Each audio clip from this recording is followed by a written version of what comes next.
Can you talk about his, what was his role last season and how you expect it to change in this, upcoming season ahead?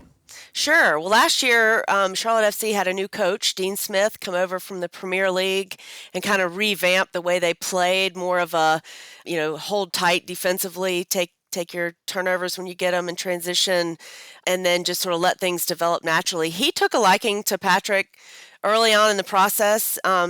Charlotte had a previous DP striker signed in Enzo Capetti, so Patrick wasn't starting to begin the season, but it became pretty obvious when he'd come off the bench and score, even if he had 10 minutes of action, that he needed more time. So it kind of became a mix between Enzo Capetti and Patrick early in the season.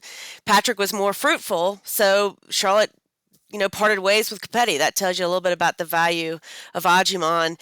There was another DP striker in Carroll Walton who was on loan to start the season, and because of contractual things, ended up coming back midway through the season from Italy. And again, Patrick was pushing him, a much more seasoned, skilled, tactically gifted player got beat out by Patrick. Toward the end of the season, Charlotte was in the MLS playoffs, first round, best of three.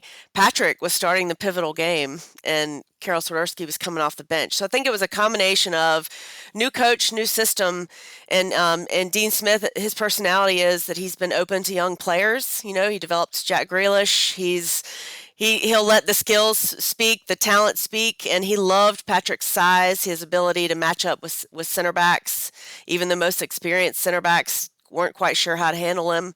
And then you saw that it wasn't just raw skill. He has better balance than you think about for a guy that big. He's not he's not on the ground a lot, so he's an absolute weapon. And I think you'll see, there's a reason Swiderski went on to Greece this winter, and the job is now Patrick's. I think Charlotte FC is going to acquire another striker in the next few weeks. So, they're going to continue to push Patrick, but he's got a huge opportunity, not only with the national team, but with Charlotte FC.